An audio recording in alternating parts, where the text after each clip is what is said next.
listening to the hottest internet radio station. In the mix. In the mix. Peace and elevation. It's your brother Mike X. Welcome to the Wake Up Project.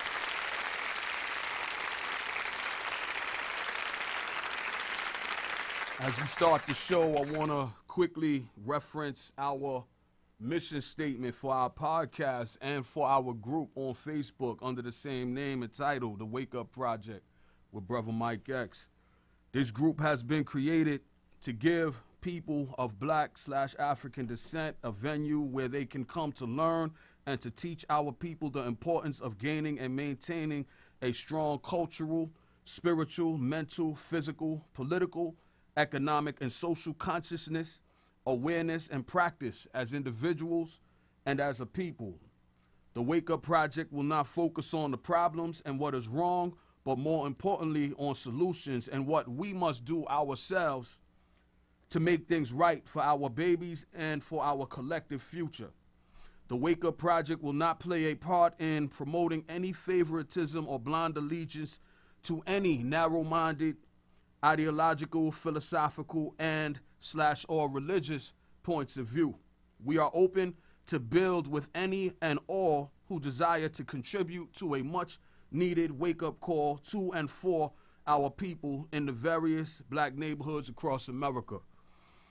Peace. Welcome, family. Welcome. Right now, my powerful sister, co-host, Sister Ella. She wasn't able to make it in the flesh, but I'm pretty sure that she's going to call in and weigh in on the show as the show develops. Definitely miss her presence, but I'm going to do the best that I can to hold it down for the time being. Last week, we had, the show was so powerful, man. There was so much energy.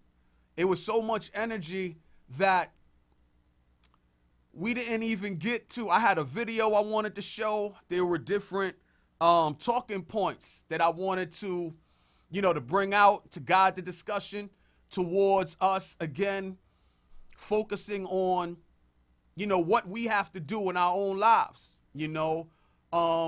Community empowerment rests upon self-development. Each one of us taking ownership of ourselves so that we can bring, nurture, and bring forth our best self to any interaction that we have with the family.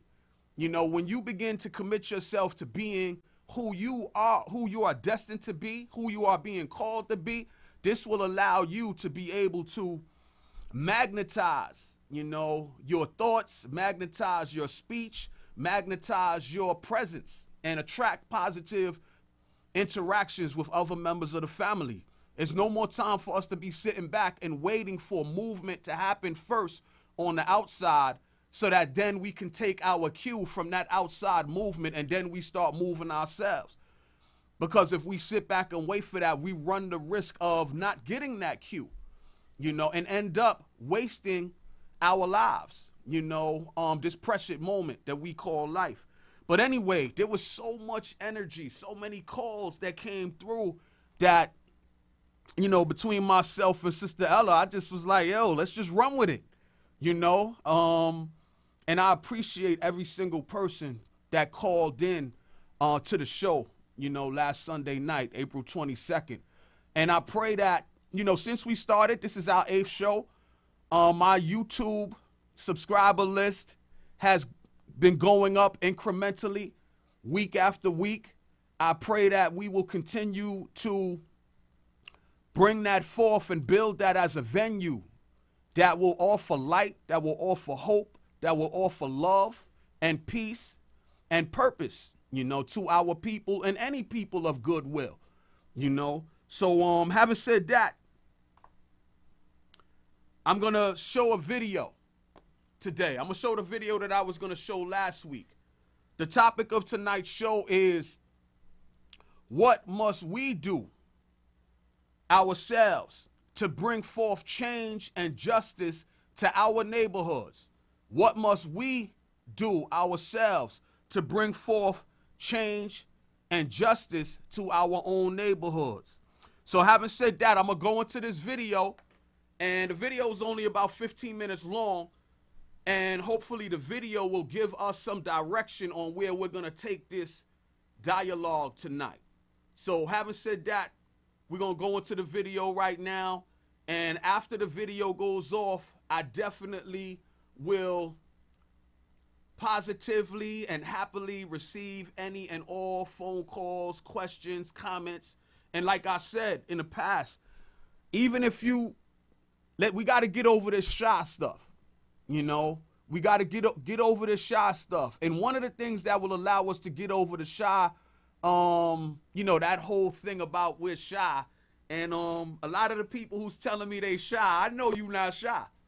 You know what I mean? Because I see you expressing yourself in other venues and other arenas when the topic is not about empowerment, where the topic is not about our survival, you know? So I get it. I get it. You might not be practiced or used to coming on to a show like this and speaking out loud about the topics that we're talking about. But family, we got to challenge ourselves to add on to this much needed dialogue. You know, don't leave it up to me, or don't leave it up to, you know, the small amount of people who have joined on thus far to have to try to pick up this, you know, Herculean, you know, monolithic sized weight, you know, of trying to save the lives of the family spread out across poverty-stricken America.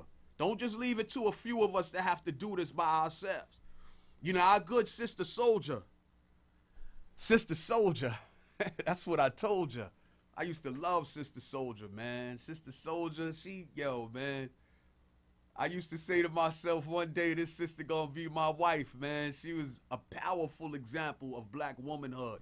She had a saying where she said, don't make me be strong for us. Let's be strong for each other. You know what I mean? So for now, I'm going to continue to strive to stand in the gap, you know, to continue to show up and make sure that we have this venue that we can begin to expand upon. And I'm doing that through my unique skill set and gifts and talents.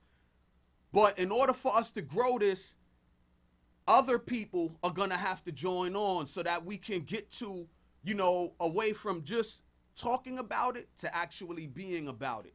You know, I could see us having community rallies, and I could see us forming partnerships with other groups who are doing the work around holistic health, who are doing the work around mentoring, you know, in the communities, who are doing the work around, you know, just helping us all over the board, you know, to be a more strong and prosperous people. So having said that, thank you for coming through. We're going to go to this quick video clip, and we're going to continue. Peace and blessings, family. This is Brother Mike X. Welcome to another clip on my YouTube channel, Brother Mike X Speaks.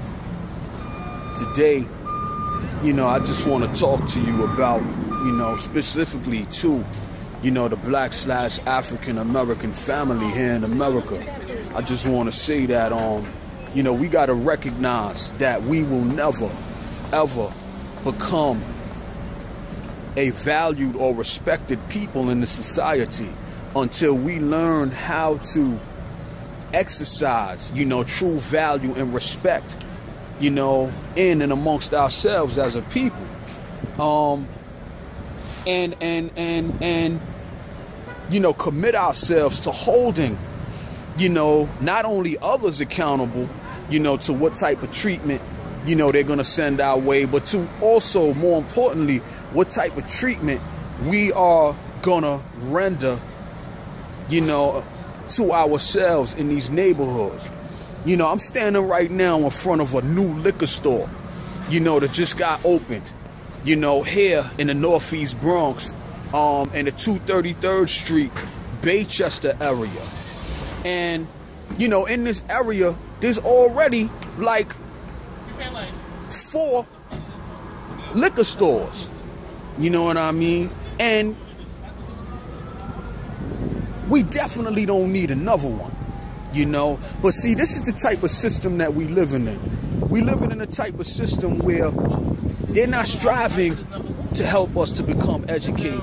They're not striving to help us to regain, you know, a love for ourselves as black people. You know, to where how we learn how to exercise the type of unity, the type of self-love, you know, the type of self-respect and self-worth, where we use the mental, physical, emotional, and spiritual facets of our lives to promote life amongst the family, to promote growth and opportunity, you know, and security, you know, to the family, you know, to where our elders, you know, will feel safe to walk the streets, to where our young people, you know, will feel safe to walk the streets, you know, and won't feel that they have to get involved in some of the lower practices, you know, banging and hustling, you know, and you know, drug using and all of the other types of things, you know, violence and other things, just to be able to get by in their lives, you know, where they can be children, you know, and remain, you know, naive and, you know, and taught about the higher things in life at an appropriate age, you know, when they're able to handle those things, you know, with a measure of, you know, common sense, you know, the way it's supposed to be, you know. So again, I say, you know, like, yo, these people are trying to feed a sickness. You know, our people have been destroyed for the lack of knowledge.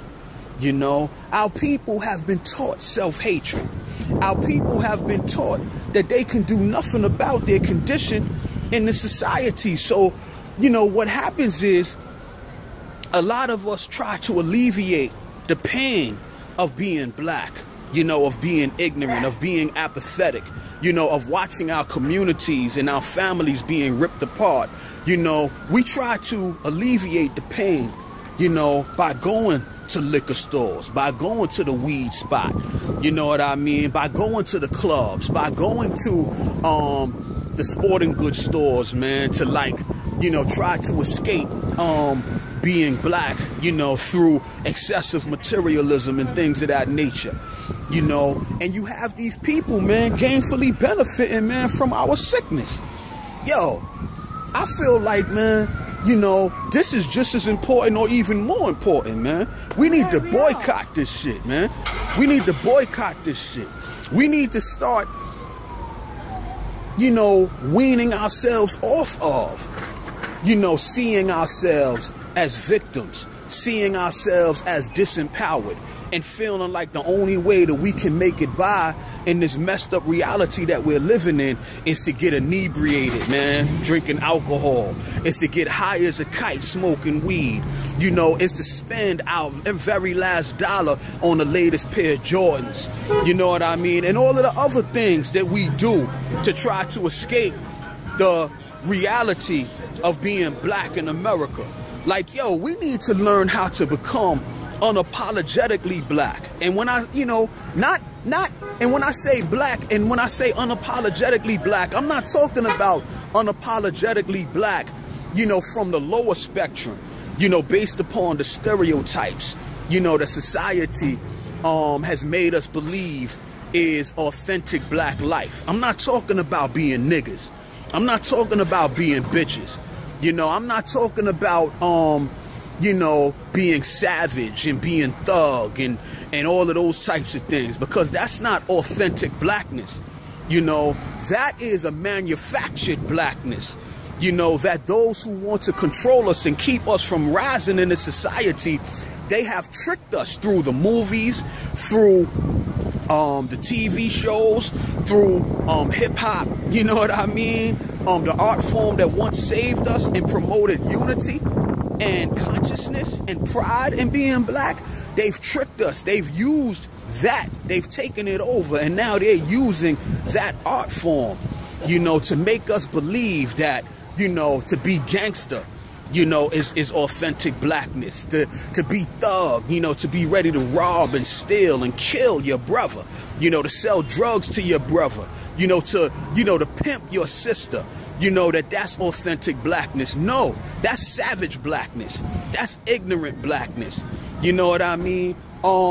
That's poisonous blackness. No, I'm talking about an authentic blackness where we remember and reconnect ourselves to who we are and who we've been in this society as black people. Where we reconnect ourselves, man, to the best traditions, you know what I mean, of what blackness used to be about, man. Following people and connecting with people like Malcolm X, you know what I mean, and the Organization of Afro-American Unity.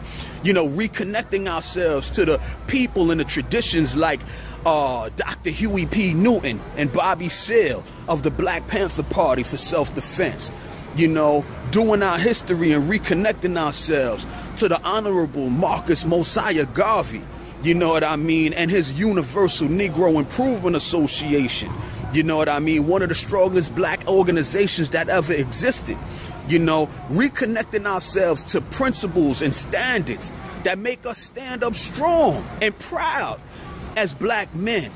You know what I mean? And we represent, you know, the best of what black men are supposed to represent. You know, consciousness, intelligence, pride, discipline. You know what I mean? You know, where we're seeking to be strong fathers. You know, where we're seeking to be husbands. You know, where we're seeking to be protectors of our neighborhoods, man. You know what I mean? And as far as our sisters go, where we're seeking, you know, our sisters are seeking to be queens, to be mothers, man, to be wives. You know what I mean? To be excellent in their character, man. You know what I mean? So that we can raise strong black babies, man. You know what I'm saying? Yo, I'm telling you, fam. Yo, we need to start weaning ourselves off of, seriously, any and everything that weakens us. And these liquor stores, man, they fucking weaken us, man. You know what I mean? They're poisonous, man. You know what I mean? We gotta stop injecting things into our bodies that destroy us, man, and give us liver disease. You know what I mean? And give us heart disease and set us up for stroke. You know what I mean? And set us up to be exiting this world, you know, at younger and younger ages, man. Nah, we need to be putting health into our physical beings. We need to be striving to eat the best foods. You know what I mean? Foods that keep us strong, you know, and vibrant. You know, foods that keep our metabolism high. You know what I mean? So that we can burn off, you know, calories and things of that nature and keep our circulation up. You know, foods that promote life. You know what I mean? To where we're not dying at early ages, man. We're keeping our health well into our 50s and 60s and 70s and 80s, man. Where we give ourselves enough time on this earth to gain wisdom. You know what I mean? Wisdom that can be passed along down to the younger ages that's coming up behind us, man. You know what I mean? We need to wean ourselves off of ratchet TV. You know what I mean? You know, the love and hip hop, you know, and you know, basketball wives and, you know, and all of these types of things, man. I know, you know, the gossip. I know how catchy, you know, and how attractive gossip is. And I'm not even gonna front like every now and then I don't catch myself getting, you know, drawn into watching some of these things, man. But I always say, yo, man, you know, nah, I'm not gonna let them, you know, trick me into going back to sleep, man. My eyes have been, you know, opened too far for me to go backwards, man. So I have to remain, you know, Brother Mike X. I have to remain someone who's going to challenge our people, man, to be better, you know what I mean, than what other people are used to us being, you know. So I say again, family, you know, yo, we need to become unapologetically black. You know, we need to be able to develop principles and standards, you know, amongst ourselves that hold our men to the highest level of character. You know what I mean? To the highest levels of discipline. You know, first and foremost, man, we need to be students. You know what I mean? Students of our history, man, so that we can exercise the same, you know, discipline and build the same structures in our communities where we're able to build You know what I mean? Our communities up the way we want them. You know, so our communities don't continue to remain open, you know, to people like this just coming in and just throwing a liquor store in our neighborhoods, man. That's crazy, yo. You know, we need schools, fam. You know, we need trade schools. You know, we need mentoring programs. We don't need them. We don't need to be walking around trying to figure out how we can poison our systems and dull our senses, man. Running away from, you know, the responsibilities of being alive, of being men, of being women in our communities. You know what I mean? Yo. And not only that, let me say this. And in this liquor store, they got some Koreans, some Asians, some Japanese. I don't know what the hell they are, to be honest with you. I just know that they Asian. I just know that they don't look nothing like us. And I also know that, yo, they're here not for the good of our community, but they're here to suck our community dry, to feed a sickness, to get paid from the fact that we don't have no pride in ourselves. You know what I mean? And so a lot of us, you know, instead of seeing this as an affront, you know, a diss, you know, disrespectful, you know, to the people who live here, man. You know what I mean? There's going to be many who's like, oh, shit, another liquor store, man, that's closer than the other one? You know, let me run up in there, man, and get my fifth of this or, you know, my bottle of that, man. Like, nah, fuck that, man. We need to be boycotting this shit. You know what I mean? And I'm going to tell you, man, I'm going to start talking to some of the family members who live in the Northeast Bronx, in the Eden Wall Projects area, you know, in the 233rd Street, Baychester Avenue area. And I'm going to start seeing how other people are feeling about this, man. Because, yo, we cannot continue to allow these people to disrespect us, man.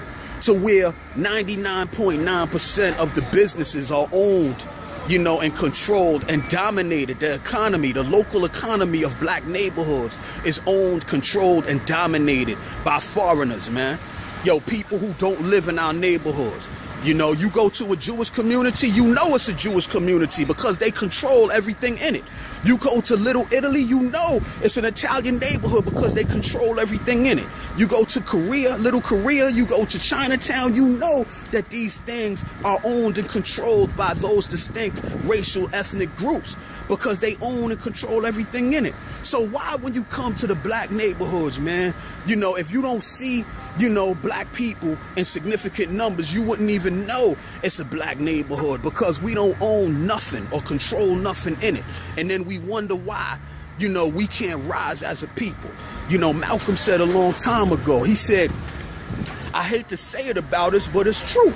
He said, all we do is build churches and let the white man build hospitals.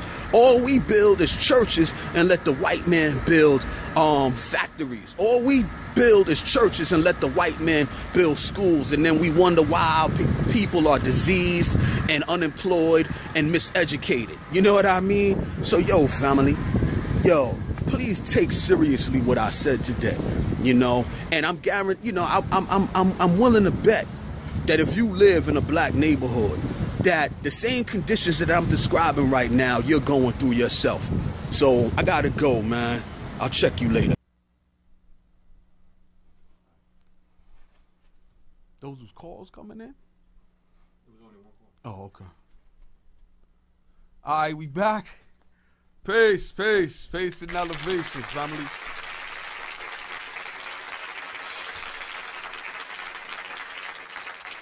Yo, wow, man. You know, the phone lines are open. Definitely, I want to hear what your thoughts, any comments, any questions that you may have, you know, particularly from that video that I just showed. The number to call in is 718-705-4959, 914 or 914-969-6499. And yeah, I was definitely emotionally upset, you know, so to speak, you know, when I shot that video. And it should be mentioned that in the same area that that liquor store opened up in, a few stores down, you know, there used to be a bank there. As a matter of fact, before that, it was a It was a video store. What was it? Blockbusters. And then they turned, you know, Blockbusters left, and then they turned that into a bank, you know, for a number of years. And then, you know, the bank has been gone for a little while. And then now where the bank was, I believe there's a hair care store there now. And I believe that the people who own that store are Asian, you know, for lack of a better or more specific group, you know, racial ethnic group. I just got to call them Asian. And don't get me wrong, family. Don't get me wrong. You know, this show is definitely striving to target, you know, the Black/African peoples in the neighborhoods that we live in, you know, to help us to rise out of the ignorance that was forced upon us by our history being stolen, by our leaders being imprisoned, exiled, you know, murdered, assassinated, so that to keep us in that ignorance. You know, ignorance is powerlessness. You know, ignorance keeps you in a position of dependency. So there have been interests over the generations, you know, that we have been here that have wanted us to be a childlike people, you know, a dependent people, you know, a savage people who are not able to rise up into the higher levels of, you know, consciousness, awareness, of spirituality and discipline. There have been groups that they just want us to stay like that because they can come in and they can take advantage of what we're not able to take advantage of. Because some would ask, well, what was going on in that on that property, in that real estate? What was going on before the hair care store got thrown up there? You know, what was going on, and how come y'all didn't take advantage of, you know, that space to put your own store there? You know, before they put that liquor store there, what was going on there? I believe the liquor store, it was a Cleaners, I believe, in that particular area in the Northeast Bronx, 233rd Street, Baychester Avenue area, you know, right outside of Edenwald Projects, the third largest project development in New York City. What was going on? It was a Cleaners, and then the Cleaners left, and we don't have the type of self-love, the type of self-worth and dignity and consciousness, awareness, to where we're able to organize ourselves, to where we can put our money together and open up stores in our own neighborhood that will serve the best interests of us. And there's a lot of people who want us to stay on that level. Peace. Peace and elevation. Please state your name and where you're calling from. And welcome to the Wake Up Project with Brother Mike X. Peace. My name is Please. Brother Tamika Rob Panther with Wings. Got you. Peace, brother. Turn down the whatever you're listening to the show on so we can get away from the feedback, please. Okay. And welcome, family. Thank you for calling in. All right. Peace, beloved. Peace. This is Brother Tamika Rob Panther Yes. with Wings. All right. How you doing? Hey, family. I'm here. I'm here. Listen, man. Giving thanks, brother, to the efforts and energy and how the ancestors are choosing to use you, brother, and create a platform so we can raise our consciousness, man. I give thanks to that, and I hope they continue to use you wisely, brother. And light is shining on all those who need it. That's right. Thank you, brother. How you feeling tonight, brother? What's your thoughts in relation to some of the topics? You know, some of the topic that we're talking about tonight. Well, you know, Brother Mike X, you know, listening and reflecting on some of your thoughts. The question I think comes up for me is, what is it that we truly do want? What is it, you know, that we truly do want, you know, in our neighborhoods that has broken down from communities and now been reduced to neighborhoods. We are next to each other. We pass by each other. We exchange, with restrictions with one another. And the question, I said, is what do we want? Because, you use the example of that liquor store previously being a dry cleaner. Mm-hmm. Now, brothers and sisters and other individuals who have, resources have walked by, that store after it became vacant. The question is how many people inquired, how many susus came together to be able to identify that location as a potential place where a new business that can foster the kind of enterprise that you gave examples to, that would, instead of putting our people back to sleep and giving them escapisms and numbism, giving them resources to elevate their minds, strengthen their heart, allow a space and place for our children to be educated, where men and sisters can meet and commune, because that state of harmony, that space has to be created, man. First with inside ourselves, and then physically, externally, around the community, and that requires some strategic commitment and planning, education. So, when I hear you speak to that, that's one of the questions, brother. Do we really know what we want? Because it seems that our reference points are a lot of the civilizations that are coming from the TV. Those reference points and those images are still the reference points and the imageries that has been feeded, that's being fed to us since in slavery, post-slavery. Our templates is still the same kind of values and comfort statuses that of the individuals and systems that proves that it want us to be suppressed and have its success off our backs. And until we change our paradigm and how we see ourselves and how we see in our community, the ground that's underneath our feet, is going to perpetuate.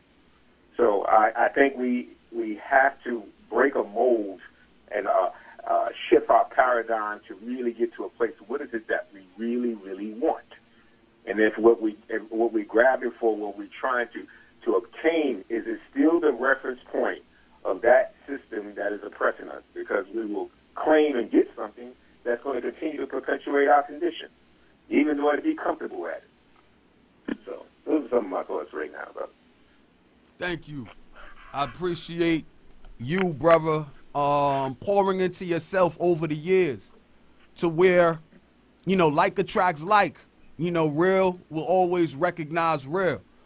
Yes, sir. And this is what we need to be focused on in the moment. We've been talking about, brother, putting truth back on the throne, and seeking truth, striving to obtain truth, striving to apply truth to what? First and foremost, to our own lives, so that we can begin to tear ourselves out of old paradigms of ignorance, of fear, of dependency, so that we can begin to rise above the standards that most of us have fallen to, so that we can begin to lead by example. Put truth back on the throne, not your connection to a particular symbolism group that represents a particular symbolism and ritualism, because a lot of us believe that symbolism and ritualism is what's going to save us, and it's not. A lot of the people who participate in ritualism and symbolism, in religiously, culturally, and belong to groups. And I'm not saying that there's something wrong with you participating in a group. But if you participating in a group, if you use that as your identity, and then you say, well, whoever's not in this group, then you're not serious. That's a problem. We got to go beyond ritual and symbolism. And as we seek truth and we begin to apply it to our lives in a spiritual way, we gain the ability to transform ourselves, to strengthen ourselves, and to acquire new hope and new possibilities, new powers, so to speak. you know, to begin to step out front and create vehicles such as this that we hope will give our people a venue to begin to add on what they have to add on, because we all have something to add on. Let's make no mistake about it, you know. So we're going to continue this discussion, you know. Brother, would you like to build briefly before you leave? I don't know what type of time frame that you're working with, but talk to me, you know, or talk to us about us rebuilding a relationship with truth, as opposed to, you know, rebuilding a relationship with, you know, just a group. We expect to, if we're down with a group, that somehow miraculously the work is going to get done just by us, you know, hanging on to a particular group, versus us striving day by day to look that man or that woman in the mirror and challenge ourselves to commit ourselves to what truth demands of us in that moment. Wow, that's a powerful question, brother, and I'm sure the rest of the family out there is stirring with all kinds of introspections and internal feelings and thoughts about that, because honestly, we know that truth is subjective, and you know, and we identify that truth is subjective for us as individuals, and that's fine. You know, we should acknowledge and recognize our individual truth, but there is a greater truth that interconnects everything within inside of us to that which is outside of us and that which is seen and unseen. And we have to, I would suggest and encourage my brothers and sisters who are also on the journey to practice your ritualisms and your symbolisms and things of that nature, if those things uplift you as a spiritual being and allow you to be more conscious. But more importantly, it enables you to sit at the table with things that appear different and to be able to find harmony and synchronization with those things around you. See, those practices of symbolism and ritualism should be in a ascending, journey that allows us to recognize what is in common. That's what I feel when we're dealing with the true essence of with the universal truth, that we all have aspects of our own truth in that. And what I'm saying is this, brother. You know, we come to this planet, we are reincarnated, we come here with a purpose and reason. And we come in here just for our own intent, our own reasons. Okay, we'll just be here by ourselves, and we have duplicates of ourselves running around. But there's distinctions in us, in our different ways that we see life. We see life. And so there's something in the relationship and the exchange that takes place between each other. But what gets in the way, I believe, is our ego. You know, the arrogance, that doesn't allow us to be able to harmonize with the universal spirit, that string that flows through us, through nature, to the universe, and back. As a result, because of the ego, because of the ignorance and how we limit ourselves, we restrict our ability to tap in to create the kind of condition around us, in our families, in our communities, that allows us to all partake in, even as we remain in our own individual flow. Look at the examples in nature. We can go by any river. You see blades of grass, you see dandelions, and you will see trees, and they all are, and when you go underneath, the unseen roots are drinking the water from the river, the same river, brother, that's getting its source from the larger piece of the ocean. And I'm saying that is that there's the unseen things that connect us all now, that's a part that creates our character. But the manifestation of it, how we treat each other, the things that we're disciplining ourselves, it should be moving us in a place where we see our connectivity. Now, I'll say this last. We'll know, and my brothers and sisters, you'll know when you're dealing with truth. You know when you're hearing truth, because there's something in truth that enables you, right, when you embrace it. The closer you grab it, it makes you gives you clarity. It lifts you up, gives you deeper insight. It empowers you. You may have to struggle to go through some kind of change. You might even have to hurt and go through a little difficulty. But if you hold on, what will be formated out of that, what will be manifested at was better than what you started, better where we started. And that example is as in our individuality, also in our community. The struggle, and we embrace the truth of what we need to be doing in our families, in our community. We're going to struggle for a minute. We get that store. We're going to struggle for a minute. Get the knowledge and the information. Harmonize with one another. Utilize the discipline and the accounting and the marketing and things like that. And we maintain the harmony. And the manifestation of that is an enterprise that's feeding the needs of the family, who's running it, the community, the people who are supporting it, and the collective effort of our people, in this country and on this planet, having equity to be able to leverage towards other things that we want to do. So, brother, you're right. Let's get truth back on the throne. Let's harmonize with it. Let's be it. We got to walk and talk it, and I tell you, it's my eye, brother. It's my eye. Truth, justice, righteousness, and reciprocity. We have to live it, and we have to be it, more importantly. I'm complete. I apologize if I was long-winded, but it's very moving, and I have to share the course of how it's very moving. Hey, brother, ain't no need to apologize for anything. I definitely appreciate you. I appreciate you committing yourself to build and maintain a relationship with the truth. That you are most attracted to. That will give you the best opportunity to bring forth what you were uniquely created and shaped to bring forth. I definitely appreciate that, family. I should. Okay. All right. Brother Mike X. Yes. The last piece about sitting on the throne, returning to the throne, sitting that truth on the throne is a powerful piece, brother. Mm-hmm. It's a powerful piece, for us as black men and women, melanated folk, to be able to do that, to be able to sit that and unapologetically, sitting there in it, mm-hmm. being able to sit on that throne, which is in our already the center and our higher truth of what we are.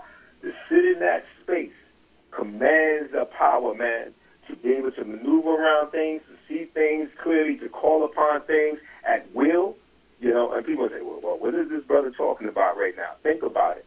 Think about, my brothers and sisters, when you felt at your greatest place of being and speaking, and that is when you was probably in your strongest space of your truth, on your throne. Because I'm going to tell you, kingship and queenship, we throw around these titles very easily. But we have to understand that is a state of mind, a state of beingness in how we operate, how we talk to one another, how we treat one another, how we engage one another, how we command, things in life. That's a state of kingship and womanship, and our ancestors understood it, and they was able to do miraculous things. And it's all over in European museums, a testimony to how powerful when they sat in their thrones. Everybody didn't sit up in the temple. People were in the villages. People were in the forest, understand, in the spirit of kingship and queenship. Now, we can do that right here in the concrete jungle. You understand? We're organic beings, brother. We're spiritual beings. We're able to transform the condition, the situation right where we are. If you don't believe me, look in other communities. You see them stop where they are. They chanting. You reference about particular communities that has solidified economic roots, owning different kind of stores. Look at their practices. I ain't say that we got to do what they do, because what they're doing is really a reflection of what we used to do. Okay, but it's going back to the beginning of the conversation. Those ritualisms and symbolisms, if they are practices that keep us separate, if they're verbalizations that, if you ain't down with this, then you ain't down at all, okay, then we know that we're practicing something that we need to be questioning, okay? It has to be a practice that allows us to see and recognize the God, universal God understanding inside each and one of us. And that becomes the flow, the power that allows us to supersede and pierce through all this confusion that we got going on. That's a bigger challenge than, a lot of the theological, arguments and ego, blasting off and things of that nature, brother. If we can get there, brother, we can transform this condition, man. That's right. That's right. Hey, family, I definitely appreciate you for coming through, like I said. And you're welcome to hang out if you want, or if you you can't. I understand. Yes. Well, I'll be with you soon.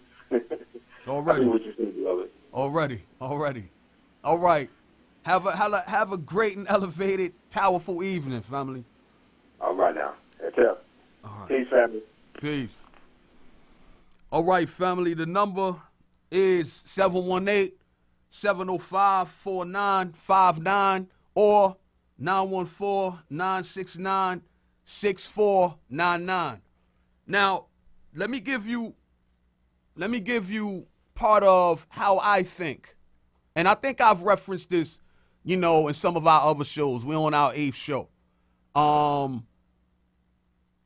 I don't subscribe to a particular religion, so to speak, particular rituals or symbolism. And that doesn't mean that I don't allow myself to have a relationship with aspects of religion or culture. I'll take this call and I'll go back into that. Peace. Please, first off, please turn your computer or whatever it is that you're listening to the show. Please turn it down so we don't get the feedback. Welcome to the Wake Up Project with Brother Mike X. Please introduce yourself and tell us where you're calling from and what's on your mind. Hey, Brother Mike X. This is me, Veronica. Peace. How you doing, sis? Chicago. What's on my mind? Oh, my God. You guys talking about this truth, this higher level of truth. I was listening to the brother. I didn't catch his name, but he definitely spoke to some things that I definitely had on my mind. And it's basically about reaching a certain level of knowledge and understanding, I guess, to fit my own self. To study. And brother, as you know, you talked about that list last week, that 50-book list. Yeah. And I got that all down, and I wrote it all down. I posted it in the Wake Up Project. I got a copy for myself. But I want to ask you, because I'm definitely committed to reading every single book on that list. Mm-hmm. I have already read about 3 of them. Yeah. Which is great, and then I kind of stopped. But I have a question for you. Mm-hmm. The first book that you gave us was the Atlas of the Atlantic Slave Trade. Did I say that correctly? I believe you did. I can tell you in a second. Yeah. But go ahead. And as I'm searching, and I actually went to the library and I got that particular book. But I want to ask you, what was the point of that being the first book? And I think I kind of texted to you early part of the weekend. I asked you this specific question, but it's cool because I can ask you here, and I'm pretty sure, it's on the air. So, what was the foundation for that being the very first book? Well, that you gave us on that list. Yes, and thank you for asking that question, and thank you also for taking it upon yourself to run with what I took the time to compile and offer to the family. I definitely appreciate you taking it upon yourself to go through, go back into the show. And I think you said you had to rewind it back and forth so that you can capture each book that I mentioned with the author and compiling it into a list that can be shared with the greater family. That's exactly the type of joining on and taking of a vested interest, to build upon what I'm offering. I stepped out into the gap to say, look, I believe in us. I love us. I know that we were put here for a greater purpose than what we have been living up to. So for now, I'm going to start this conversation with the faith that people like you, people like Brother Amin Rob, people like Sister Ella and others who have called in in the short 2 months that we've been doing this Wake Up Project podcast. I really appreciate you, number one, for living your life in a way where you want more for yourself. And you can see the value in what we're doing enough to where you would take it upon yourself to put that book list in a form where it could be shared on social media. I mean, family, that made me feel real good, you know. So I definitely thank you for that. Now, the reason why I chose the Atlantic Slave Trade, that book first, is because we've heard for years, you know, that once upon a time we were kings and queens. Once upon a time we were gods and goddesses. But when we look around today, without that knowledge, we don't see kings and queens amongst us a lot of times. We don't see gods and goddesses a lot of times. You know, Malcolm said that history is a people's memory. Without it, they are demoted to the level of the lower animals. So what we actually see a lot of times is we see savagery. We see bestiality. You know what I mean? Amongst us. We see people who have fallen to the level of being zombies and being vampires, sucking the blood of each other. You know, parasites, taking advantage of the weakness and the vulnerability that we have been knocked down into. We see a lot of crabs in the barrel mentality a lot of times amongst us. And we've been kept in a position where we don't know why we see those things amongst us, to the point where the whole world has been sold on this lie that the only thing that we have ever been is slaves, you know, as criminals, as thugs, as second class, third class, fourth class, you know, minorities. You know what I mean? A lot of us have bought into that lie, and we don't know why. We just say things like black people are the only group that can't get their act together, or black people are the only group that don't love each other, or black people are the only group that can't enter into business. Black people are the only group this and that. And a lot of us say those things, and it's a taking on of the burden of believing yourself to be inferior. And when you believe yourself to be inferior, when you believe yourself to be a minority, you know, when you believe yourself to have only been a slave, then in the midst of opportunity, in the midst of freedom, you still will seek to be that slave. You still will seek to be that inferior minority.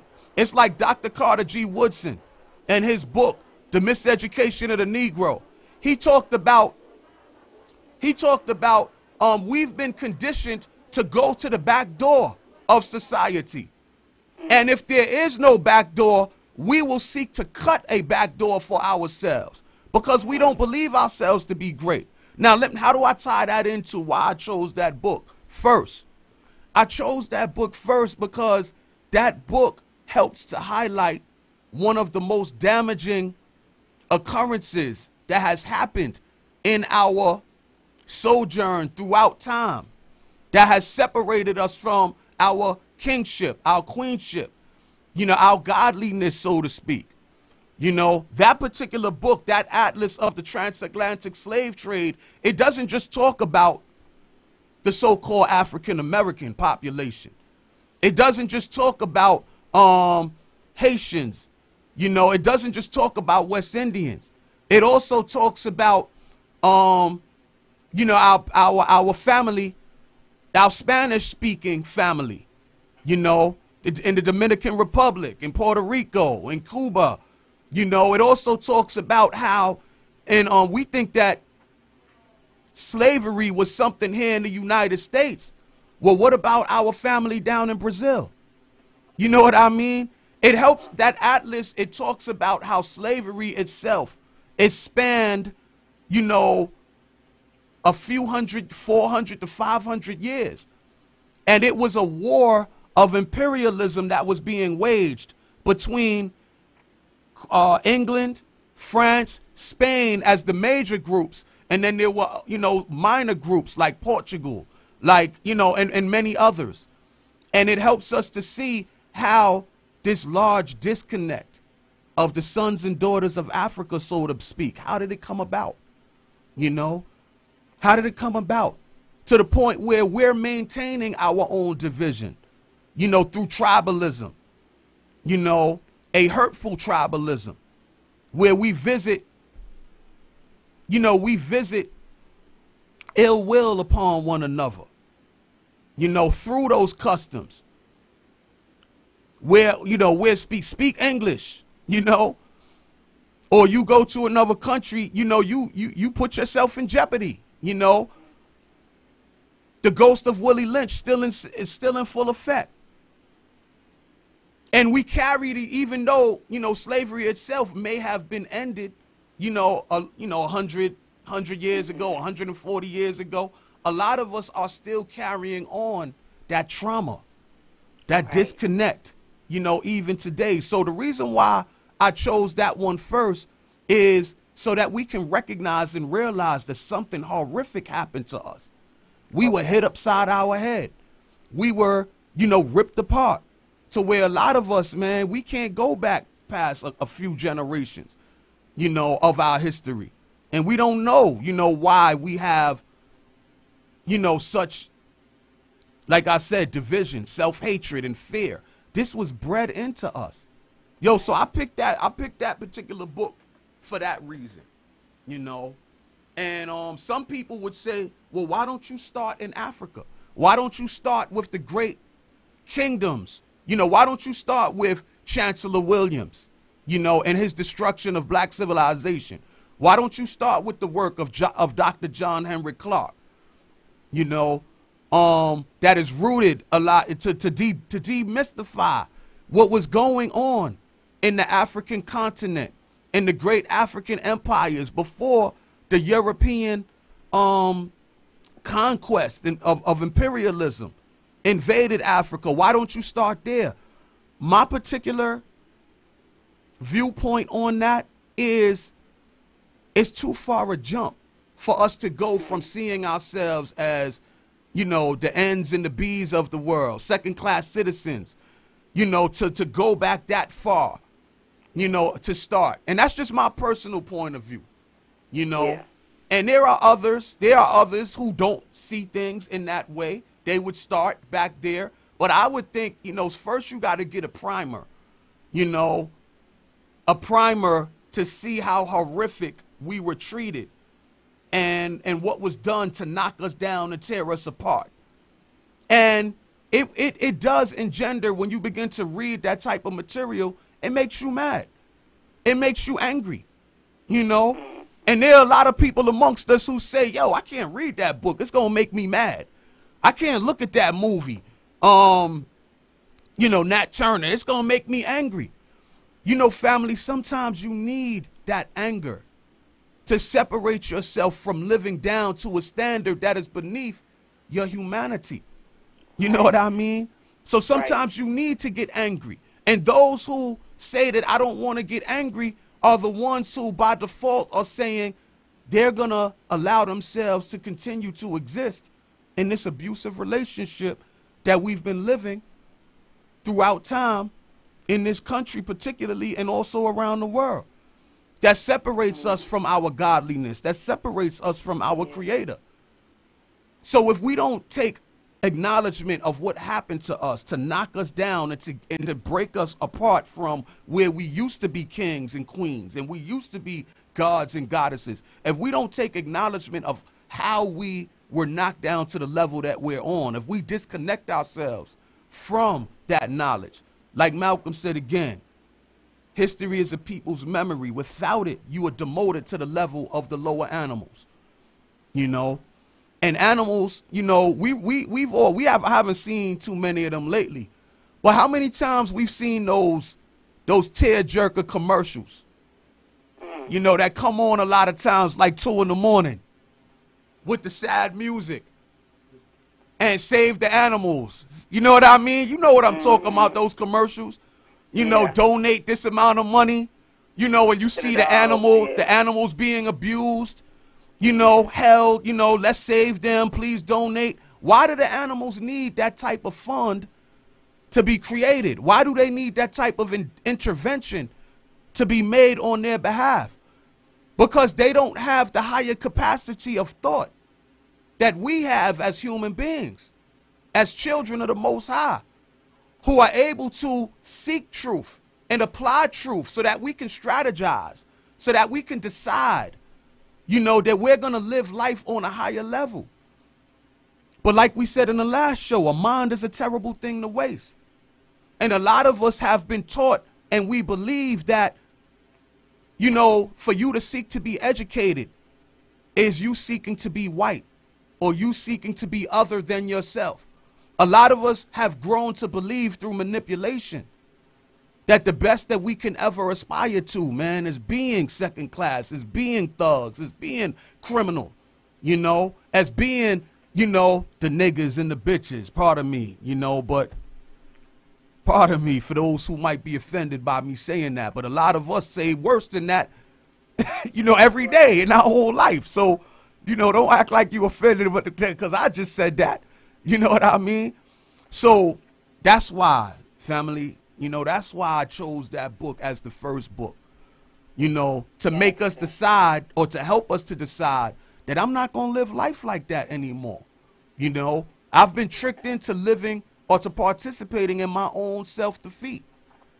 You know, and once you know that you have been tricked into injuring yourself, you know, you should, in the light of truth, when you know better, they say you're supposed to commit yourself to do better. That's right. Yeah. That's right, brother. Thank you so much for clarifying that. I went to the library and I got that book, and it's really, really big. I think I got the hardcover, and it's huge. But I was like, I'm going to get into this book because it was the first thing on the list, and I definitely want to get to a higher truth. That's right. Definitely get myself out this lower level consciousness that we have been so accustomed to living our entire lives, and that's been handed over to us through generation after generation. That's after right. Generation.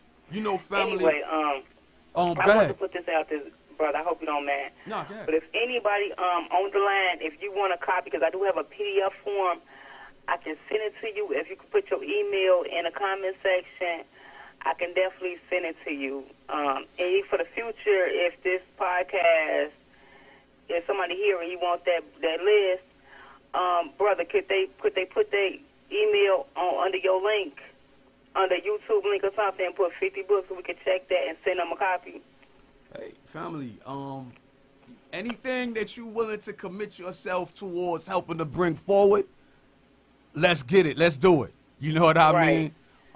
You have that know-how in that area, and that's not one of my strengths. So this is one of the reasons why I appreciate you so immensely for bringing that strength, you know, because this unity thing, it's about us leading with our strengths to cover up each other's weaknesses.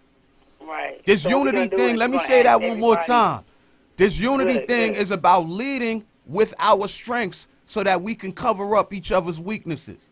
So I definitely appreciate you covering up my technological computer, whatever you want to call it, weakness. I appreciate that immensely. Absolutely, brother. So on that note, what we're going to do is want to ask everybody to join the Wake Up, the group, the Wake Up Project, and we'll put the information there. And and when I see your email address, I definitely send it to you. Just put email address /50 book list, and I get it to you. No worries, brother. I got that area covered. Okay. And you know what, sis? I say this. I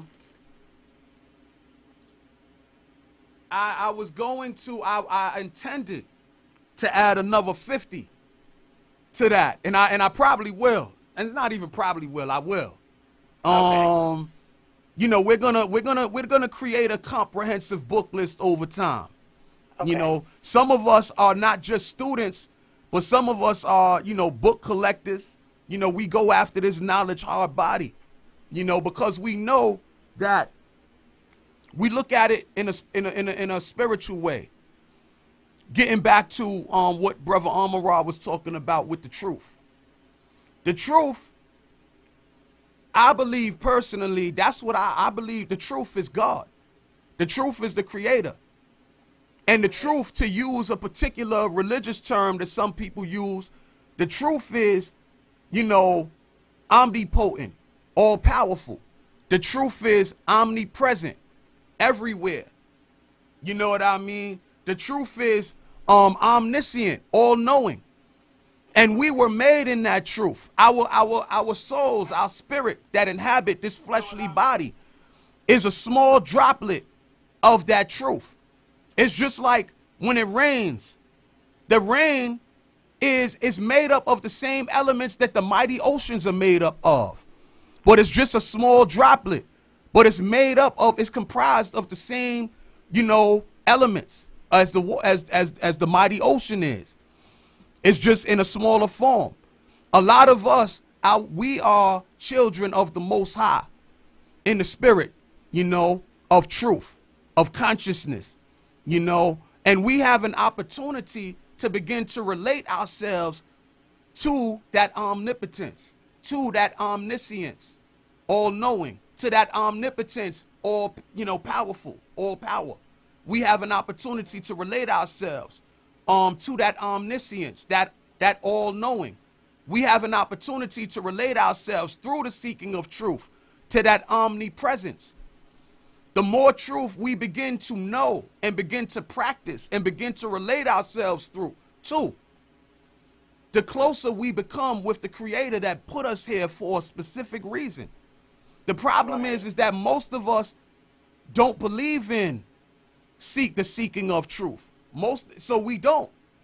So we leave ourselves in a position of ignorance, of dependency, of fear, you know what I mean, of weakness on this earth. And this is why other groups have been allowed to dominate us socially, have been able to dominate us politically and economically. And we have to stop allowing that to happen, because we're doing damage not only to ourselves and our children, but we're also doing damage to the world itself and everybody else by hiding our greatness. And they, you know, a lot of them don't know. A lot of them don't know the damage that they're actually doing to themselves by striving to hold us down or looking the other way while we continue to suffer injustice and poverty and being disconnected from our higher selves. A lot of them don't know the damage that they're doing to themselves. But look at the state of the world that we're living in today. Look at the state of the world. The world is falling apart. Yeah. Right under our feet, it's falling apart. Politics is not working today. Politics is being dominated, man, by rich people with money. You know what I mean? Yeah. Our, you know, food, everything is being co-opted and dominated, man, to hold in place a racial, class-based hierarchy that I talked about last week.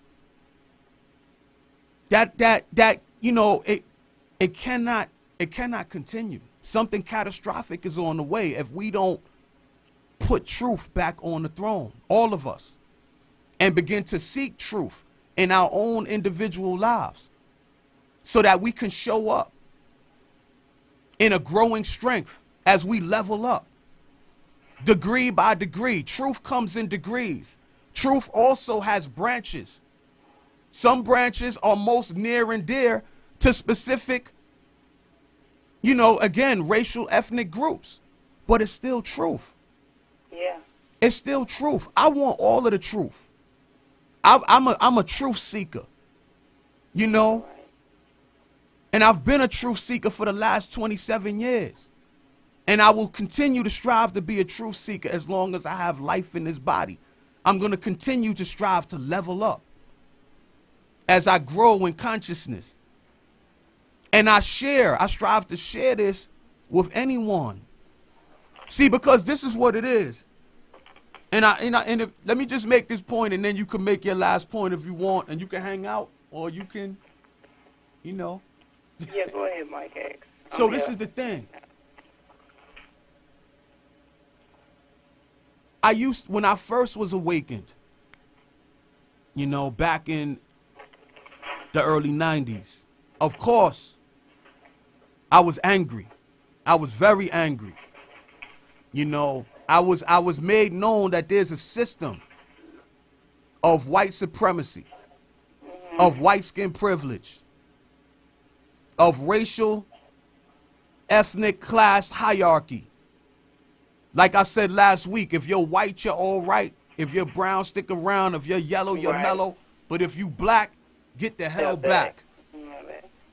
And when I realized that all of the damage, all of the hatred, you know, all of the dependency that I saw around me in the black neighborhood that I grew up in the other black neighborhoods across poverty-stricken America, when I realized that there was a system, that this was purposefully done, no doubt, I was very angry, very angry. And I lived my life through that anger. I purposefully put that chip on my shoulder and strive to walk with it and strive to, you know, I tried to get other people just as angry as me. And it was very hard to, you know, a lot of our people, that ignorance is bliss mentality, a lot of our people believing that we can go no higher than what we've already been, they don't want to know nothing about this consciousness, some of them. A lot of them is like, damn, if gaining a knowledge of self is going to make me like you, as angry and bitter as you are, yo, I'd rather stay over here, man, in the ignorance is bliss company. You know? Whoa. I'd rather stay over here, man, and drink my fifth of this or hit some weed, man, you know, or indulge in sexual lusting. You know, I want to do everything but face the reality that you're telling me I need to face. If the cost is me living a bitter, angry, malcontent life the way I see you living it, I don't want nothing to do with that.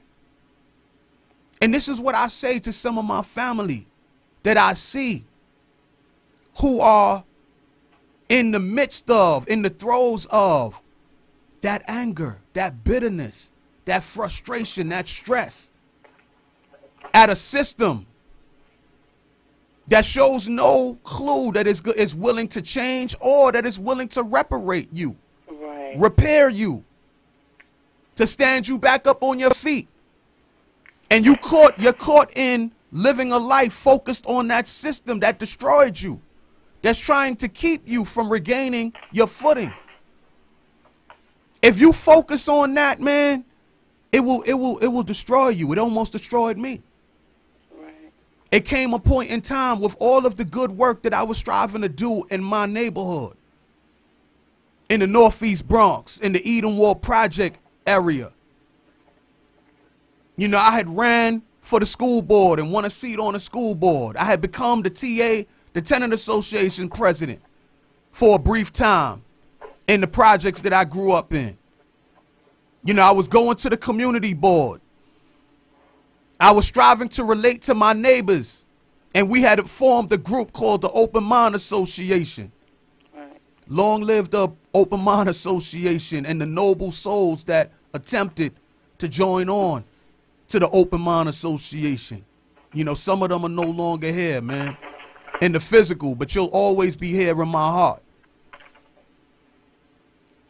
I was striving to get people again to become just as angry as I was at that time. And I was expecting them to make moves or to join on to moves that they can only relate to through the consciousness, through the growth in consciousness. And what you got to understand is I didn't have a mentor. You know, we didn't have like a leadership program at that time. And I was basically through trial and error trying to stand up in my community. But I didn't have a mentoring program where some of the elders were schooling me on how to make this happen. So a lot of the people that I was coming across, I ended up at the end of the day judging and ridiculing them, you know, and shaming them. I saw a meme on social media. It was saying that if you're not careful, and aware of the system and how powerful it is, you will begin you might begin to hate your own people. Right. And this is where I see a lot of the family at. They claim they want to help the people, but they don't know how to love the people because they don't know how to love themselves yet. And this is where I was stuck at the time. And for the sake of, time, I'm gonna speed this up. I thank the Most High of whatever name you're comfortable with, because I really don't, it doesn't matter to me. If you want to use creative intelligence, if you want to use Jah, if you want to use Allah, if you want to use El, you know what I mean? Whatever it is, the ancestors, whatever it is you want to use, okay. I don't really trip over those types of things, but I think, or you want to use good orderly discipline. Some people say God stands for good orderly discipline. Whatever you want to use, I know that there's a force out there that seeking you will find, that knocking the door will be opened onto you. Right. And I thank God for that intervention in my own life to help tear me out of that paradigm of living that bitter, angry, resentful life that I was living, because it prevented me from building meaningful relationships with the people that I cared about and I wanted to help, because my emotions was all over the place, because the only thing I had to offer was anger, was bitterness, was wrath.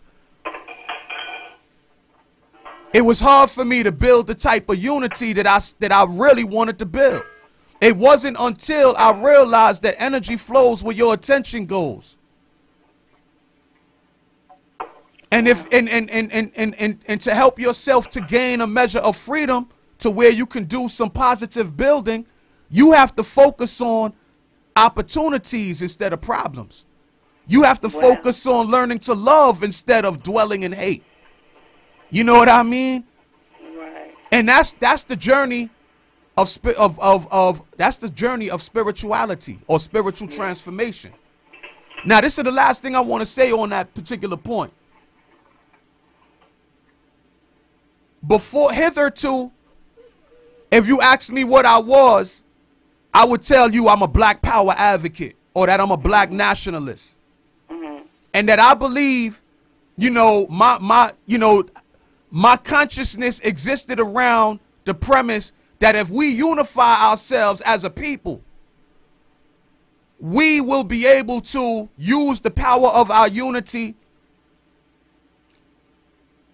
to enter into politics powerfully, to enter into economics powerfully, and to carve out our own neighborhoods, to rejuvenate and rebuild the black village. And I gave my all to that mindset.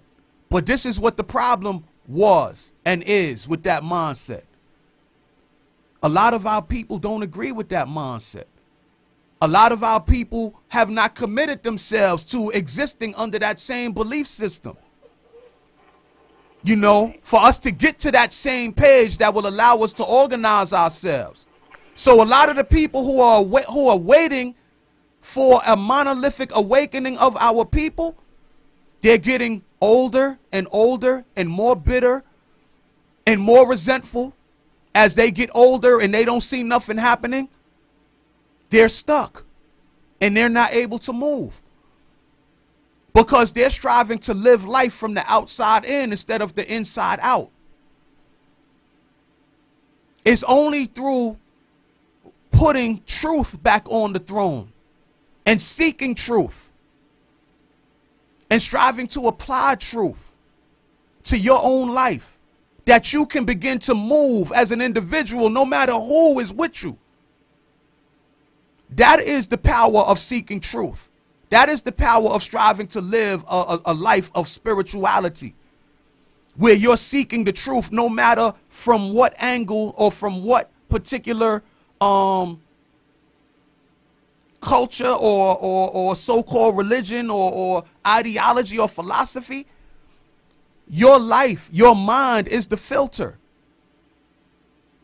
where you can take some of this and take some of that and put it together and have something that is more powerful than either one by itself. And that's the job that each one of us would be best suited to pursue. This would allow you to begin to unstick yourself to where you can begin to move towards living your best possible life right now, at this very moment. The only thing in your way being fear. Fear of being labeled as different.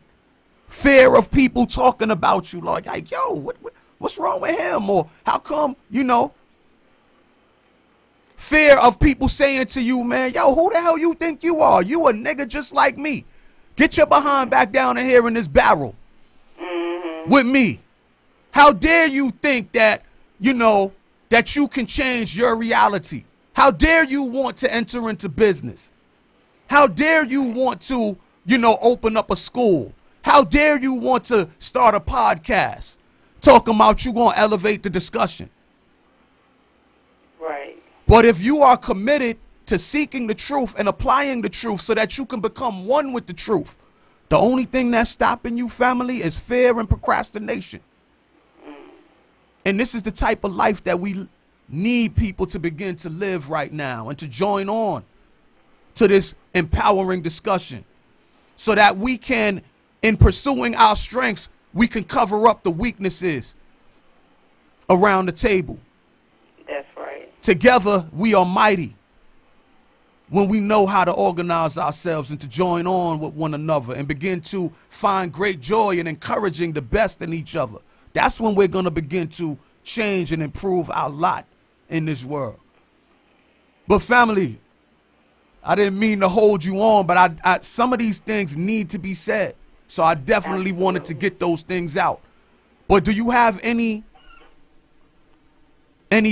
thoughts on what I just said, or any thoughts that you want to include, family, at this point? Yeah, I have many thoughts, but I ain't gonna go into all of it. But you had said, you know, a lot about your story, how you was angry in the 90s when you entered into this truth. And I just want to say, when I entered into the truth, maybe a couple of years ago, being a stroke survivor, living in Chicago, witnessing the violence, witnessing, you know, my friends getting killed, you know, selling drugs and doing all these things, and learning that, and coming into that knowledge of truth, yes, I think we all get a level of festivity. I was quite angry. I was very mad, and I fell back and, you know, really listening to studying the scholars and start reading other material. And now I'm at a point, like, you know what is a higher truth? And that truth, for me being an African-American woman in America, it's a way, it's a whole level of truth that I haven't even scratched yet.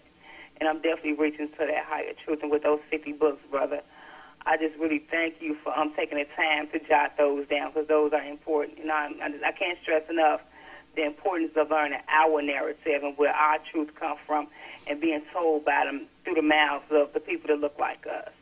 I can't stress that enough. That's very important. Thank you. And I think those are my thoughts. I'm going to wrap that up. Thank you, sis. I definitely appreciate you, you know, and I appreciate your efforts, and we're going to continue to build. Right. Yes.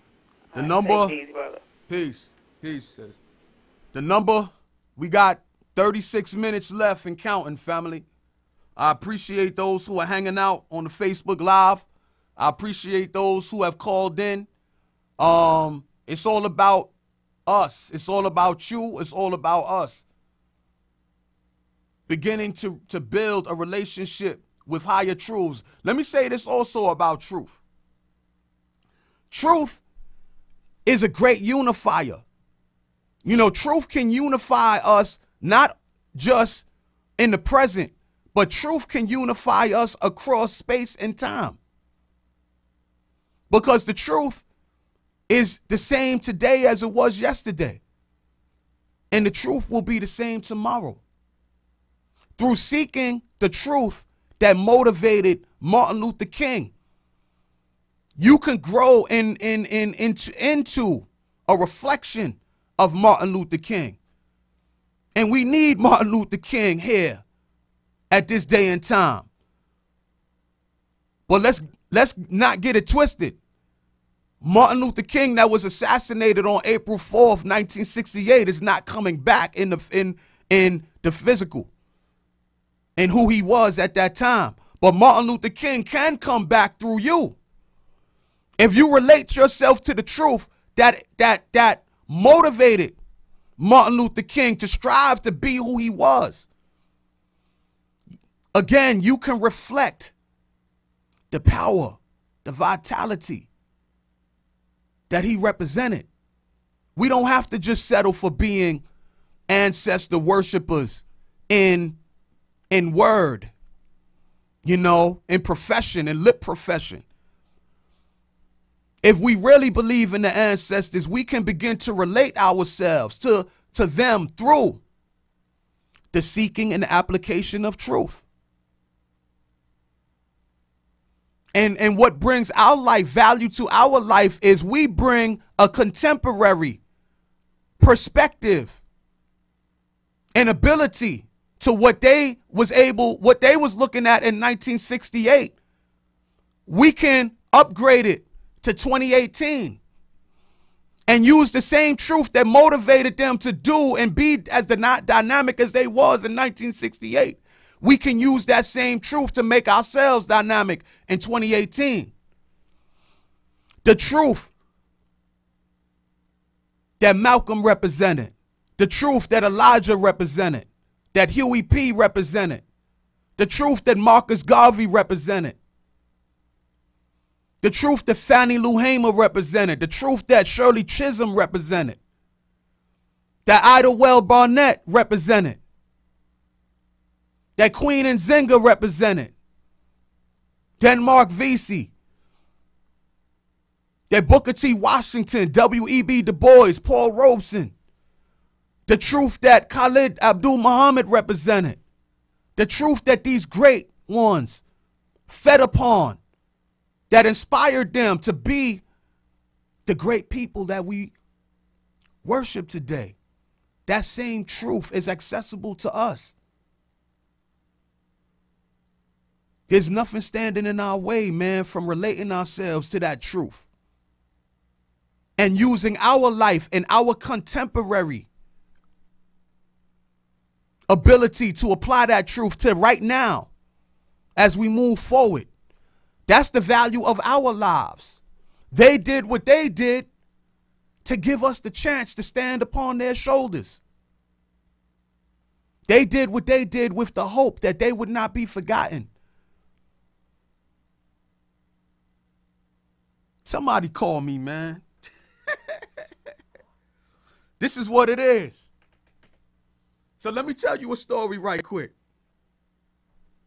Some of you know the good brother. He used to be known as Booker T. Coleman. For those of you who have watched the Hidden Color series and many other things that the brother has done, you know, as one of our foremost comedic scientists, so to speak. And I hope that is not, I hope that me saying, you know, describing him as such does him justice.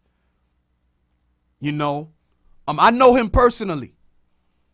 I don't know if he still lives around my way in the Northeast Bronx. It's been a few years since I talked with him. Booker T. Coleman. He's known now as Kaba Kamin. And he was in a number of the Hidden Color series. Now, early on in my activism, in my consciousness that I described to you earlier, you know, when I was called Little Malcolm, I was called Young, Angry, and Black, you know, I remember meeting Brother Kaba, you know, Brother Booker T. Coleman, Brother Kaba. And he always was so peaceful. You know, he always seemed so, I guess, again, not angry. You know what I mean? And it used to bug me out. It used to bug me out. Again, I was young, angry, and black, and I thought that this is the way you express yourself.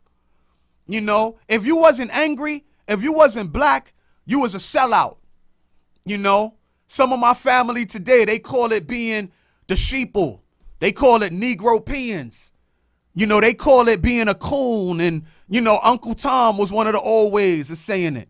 You know, if you was just living your life in submission to the injustices of this system. I thought at the time that what made you conscious is your anger. You know, you being angry at the system for what it did and what it's doing. Or you being angry for the fact that a lot of the people amongst us seemingly don't want no parts of this consciousness and this responsibility. So I was in the midst of being that young, angry, and black brother. And then I would come into the presence of our good brother Booker T. Coleman, Brother Kaba, and it threw me off. Like, yo, why is this dude so peaceful? You know, and to be honest with you, it made me kind of, it didn't just confuse me, it made me a little angry sometimes that he wasn't willing to share my anger. He knew our history, yet he was so positive while I was being ruled by my emotions. What was the difference? The difference is he had found his power and positive purpose while I was still living my life from the outside in. He knew who he was and is. He had found his positive purpose as an educator, as an activist. And he was living his purpose. And what this did is it created a peace, a serenity, a satisfaction in his life to where he can walk through the chaos unscathed for the most part, not stuck the way some of us were stuck in our emotions, like I was stuck in my emotions at the time. And it took me another 10, maybe almost 12 years before I was able to get on the path that he was walking. And that's not to say, family, that I don't ever find myself where that anger is striving to rise back up and dominate my thoughts. As I walk through society and I see our brothers and sisters who have fell through the cracks, eating out of garbage cans, living under bridges, you know what I mean, in the so-called mightiest, richest nation. And they get blamed. They get blamed for the mental health, you know, the manifestations of so-called craziness. They get blamed for it. The system that produced it never gets blamed. The system that produced it continues to go unscathed and continues to visit more self-hatred, more disharmony on each successive generation. And I'm sensitive to that. A lot of y'all share these videos, man. Make this go viral. Make this go viral. Make this go viral. Showing our people being taken advantage of. And I have to be honest, family. Sometimes, you know, I'm like, my heart goes out to the family members who are being victimized, who have not yet found their positive purpose.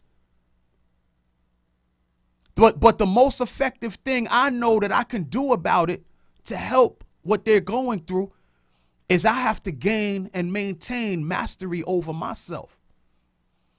I have to strive to bring a balance, a harmony in my own life to where I can overflow something relevant into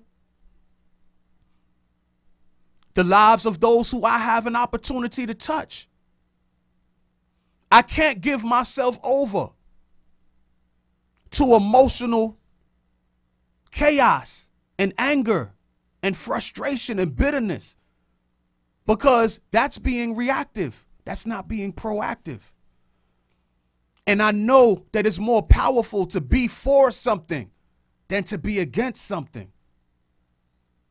And having said that, I'm not trying to rush you through your cycle of anger. That anger is real and it's legitimate. And if you are right in the midst of your cycle of anger, that's going to allow you the strength to finally break free from the abusive relationship of eating yourself to death, of feeding yourself all of the wrong thoughts, all the wrong consciousness. Come through. The phone is ringing. Peace and elevation. Please introduce yourself. Thank you for calling first and foremost. The Wake Up Project with Brother Mike X. Please introduce yourself and let us know where you're calling from and what's on your mind tonight. Peace, Brother Mike X. This is Ella calling from Brooklyn.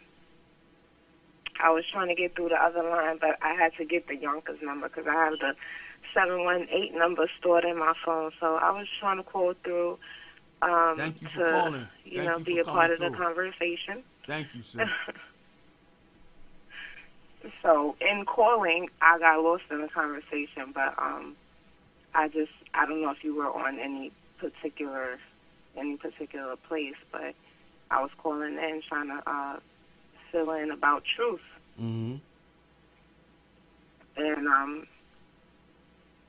my thoughts about that was, of course that the truth is definitely within, and also to talk about, the fear of being true to yourself, when we're in this community, in the black community, in the black conscious community.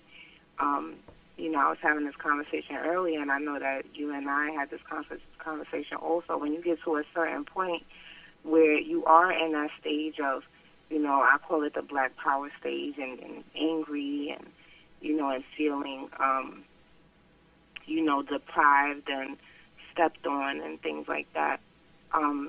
It's always, I think that there is an opening to become, to go beyond that feeling of deprivation, but to find that even deeper truth, deeper than anything that we can learn about the past, or anything that we can learn about who we are as a people, and where we originally came from, or anything like that. But the deeper truth is a more spiritual truth, and I think that when people, when they get a chance to encounter that piece of truth, and it's time to go in depth with it, that they become afraid, because in that you have to leave the anger, and you have to leave those type of conversations. You have to not engage in those same thought patterns of being deprived and lacking and blaming people and blaming other people in the system. Because in spirituality, you begin to know that everything that you're experiencing is due to how you think and how you go about creating your world from the inside out. And then you can no longer continue to blame others for your situation when you find out that truth. And a lot of people want to continue to blame, or they want to be in the group, like you said earlier, of those who blame, because I don't want to lose this community that I've begun to know. I don't want to lose this association. I don't want to lose this friendship. I still want to be, invited to the parties where we talk about these things. I still want to be invited to the outings where we're complaining and we're throwing blame, and we're just having fun and being angry. We don't want to no longer be invited to the parties, and in that fear of losing that association, we don't go for the deeper truth, which would in turn bring us as an individual slowly out of that place that we've been buried into, and therefore we'll be able to, touch someone else. But if we're afraid to step out of that box of anger and frustration, and I'm black, and I'm lacking, and I'm stepped on, and I'm deprived, and all of these things, and we're not strong enough to go deeper into ourselves and take responsibility for how we feel and where we are, then we won't get anywhere. You know, it doesn't matter who could buy a store or who could own a a business anywhere. If they don't have that part, that truth, if they're not willing to look into that truth, and they'll just be a business owner that's not helping anything. You know, that's not really helping the community. You know, it's a lot of black people that own businesses, and they don't have any type of hand in bringing people to the truth. You know, so, you know, what really, not to say what good are you, but it's not about just owning businesses and spending money with your people and all of that. You have to know yourself, because within your business, you can have that spiritual wellness, you know, to bring abundance, and also every person that comes in your store could be inspired, you know, by your love and the in tune, and you being in tune with who you are, and you can touch them and inspire them in a different way, you know, instead of you just being like, oh, I'm black and I have a business and you should buy from me because of that.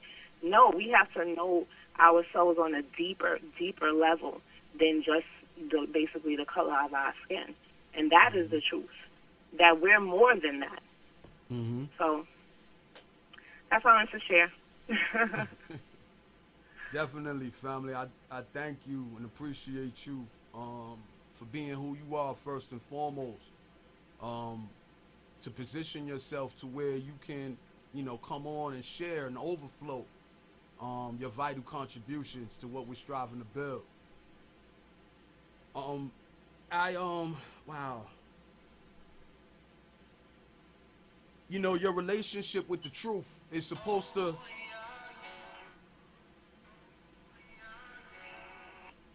That's my text message notification. It's Holy Are You. We did the first 50 books of the must-read book list.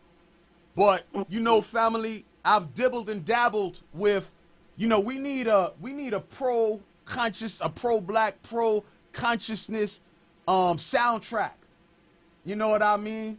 And on my YouTube channel, BruthaMikeXSpeaks, I created this playlist. I call it Life-Giving Soul Music. And it has a whole lot of different songs on it that amps me up and brings up my level, my spirit. And music is very important. Yeah. Music can liberate you, or music can ensnare you. And the way music, at this point in time, its impact on our community is to ensnare and to divide and to damage, you know, us. And so we need to, that's another thing that we need to work on. We need to create a soundtrack of liberation, a soundtrack of love. You know, that particular song is from the good brother Rakim Allah. You know, the great Rakim Allah, the God MC. And the song is called Holy Are You. You know, so Google that. You know, it's a powerful song, and that's what that text notification just was. Family, go ahead. You want to share, Sister Ellen? Yeah, I mean, since you spoke about music, have you ever heard this song called "A Time to Love" by Stevie Wonder? No, I can't say that I have. Okay, it is such a beautiful song, and it's talking about it's a time to love. Mm-hmm. You know, like we have time for everything else, but when will we have the time to love? It's you know, we doing these plugs. You know, it's Stevie Wonder and India Ari.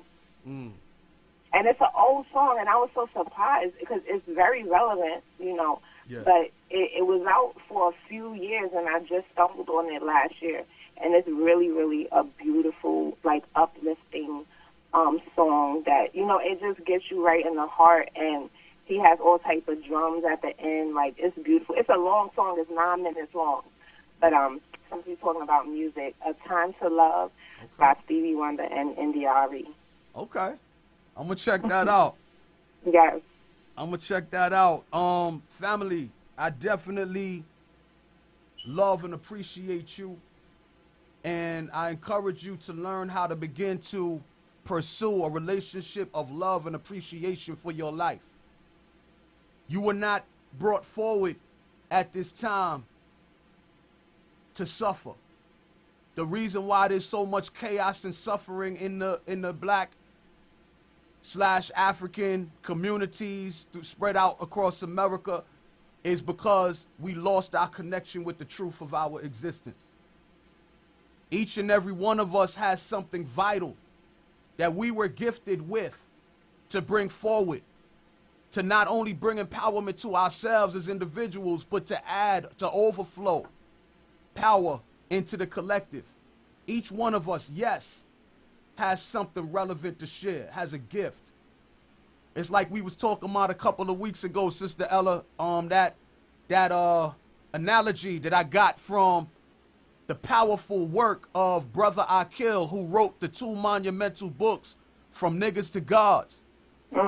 When he talked about, you know, the analogy of that big giant tree where there's thousands of gifts, millions of gifts under that tree. Yes. And what happens is sometimes some of us find our gifts before other people find their gifts. And what happens is sometimes people stop looking for their gifts because they're so envious. They're so jealous of the fact that somebody else found their gift before they found their gift. So what happens is they stop looking for their gift, and they start scheming and plotting on, how can I steal that person's gift? Wow. You know what I mean? Yo, this world, if this the consciousness that this world is presently operating on is bankrupt. Yes. The only way that we'll be able to save ourselves and save the world that we inhabit is to put truth back on the throne. To seek truth from the cradle to the grave. Absolutely. The truth And will make absolutely. you free. You know what I mean? Go ahead, sis. No, I just said in every way, you know, on all levels. I was also having this conversation earlier, too, like, truth on all levels. Like you have to be able to say, you know, how you feel, to tell people how you feel, to share your truth. Like, I'm trying to think of a for instance, you know, but just being truthful with people, you know, sharing what you like, what you don't like, you know. People, we lie on so many levels, you know, like, was the food good? Yeah, it was good, you know, because we're trying to, you know, cushion other people's feelings, you know, and we have to learn how to be true, even to the point where you're not lying because you're trying to protect somebody's feelings, you know, and you're not telling the truth because you're trying to hurt people's feelings. So we think that if we tell the truth, that then we're trying to hurt people's feelings, and therefore other people think that when you tell them the truth, your intentions are to hurt their feelings. So we have to learn how to be truthful in every way, you know, in every way, to ourselves, to others. We have to learn how to freaking use the bathroom when we have to use it, you know, like, I mean, real truth from every level. You know, we have to learn how to burp when we got to burp, you know, and not hold it in because we trying to, you know, worry about what people think. You have something to let it out in every way, let it out before it hurts you. Before it hurts you, that's truth. Yo. You know, so. Oh, man. You know, family, another thing that we have to do, you know, we've had a lot of division. And a lot of this division that we've had in our communities has been instigated by outsiders that don't want to see us rise. So you had W.E.B. Du Bois against Booker T. Washington, and later W.E.B. Du Bois against Marcus Garvey. You had a split in the Black Panther Party, East versus West. You had a split in the Nation of Islam, those who were pro-Malcolm and those who were pro-Elijah. There's been a lot of division. But you know what? You don't have to go along with the division. You can look for the best that each side had to offer and believed that there is a good side that each side had to offer. You don't have to pick, you know, well, I'm pro Garvey, so I can't mess with any of the work of Du Bois. Or I'm pro Booker T, so I can't mess with the work of W.E.B. Du Bois. Or I'm pro Huey P. Newton, so I can't mess with the side that Eldridge Cleaver at that time represented. You can go above and beyond that. Those people who are no longer here, they might not be able to come to the table in peace to try to sort out their differences and to try to acknowledge the worth that each one of them had. But you can. But you can. Give me an example of that, Brother Mike. Let me give you a quick example. This book, Message to the Black Man, by Elijah Muhammad. Now, a lot of people, some people were joking on me that in our book list that I had like, you know, they joked around, said I had like 100 books, you know, from Malcolm that I quoted last week. It was only 10. You know what I mean? It wasn't 100, it was only 10. But Malcolm became my spiritual father. It was the autobiography of Malcolm X that woke me up from standing on the corner night after night and believing that that's what black men do. It was the autobiography of Malcolm X that hipped me to the fact that there was a system of white supremacy, of black inferiority, that has disconnected us from the truth of our existence and had us living down to the lowly stereotypes of being niggas and bitches and thugs and criminals. It was the autobiography, it was Malcolm, that I was attracted to at that time and still am attracted to, and basically saved my life by giving me a father figure that I never had coming up. So of course I have an allegiance to El Hajj Malik El Shabazz, Brother Minister Malcolm X. But due to the fact that I'm a truth seeker, I'm not down with the cliques. I'm not down with the clannishness. I'm not striving to keep beef and division going, because I'm striving to put truth on the throne. And because I'm striving to practice something that me and Sister Veronica share a lot: eat the meat and spit out the bones. When you recognize and realize that it's the truth that you're after, and that your mind gives you the ability to sift through the information, to take what is valuable, and to let go of that which is not particularly useful to you, you can begin to build a world-class consciousness that will allow you to be free, that will allow you to become powerful, that will allow you to overflow love and truth, peace and empowerment into the lives of other people with you as the vessel.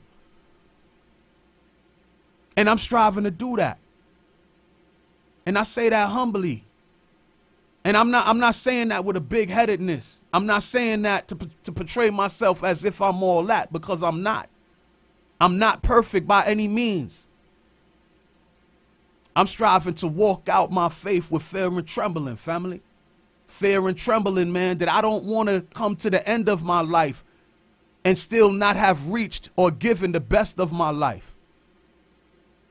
So I'm able, as someone who loves Malcolm, but loves the truth even more, to look for truth in seemingly opposite sides of the spectrum. There's some people who love Malcolm that would never even pick up or acknowledge the greatness of an Elijah Muhammad, who would, you know, who would stop themselves or limit themselves or marginalize themselves and marginalize us. But I'm just going to stick with this group over here. There are people in the nation of Islam who would never ever open themselves up to Malcolm and what he represented and what he was striving to do when he left the nation in March of 1964. They don't want no part of that. And I understand it. I understand that some people, they are allegiant to personalities more than they are allegiant to the truth. But I don't have to follow that. I don't have to follow that, and I'm not following that. I'm going to be able to take the best out of the consciousness that each side, that are seemingly polar opposites, has to offer. And I'm going to create through that practice a platform, a common ground, that whoever is interested in the truth more than they're interested in personality worship can stand upon, so that we can reunify. I got 4 minutes left, family. I thank you for listening. I thank you for joining on. Before I end up, this is something that I wanted to say. Getting back to that racial hierarchy and speaking to the white community specifically. We don't want your pity. I'm talking about for the white folk of goodwill. We don't want your pity. We don't want false sympathy at the bottom, because we're not supposed to be on the bottom.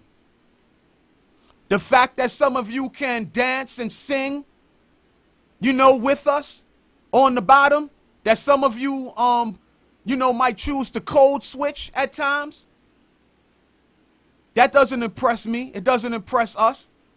We don't want you to unite with us on the bottom. We want you,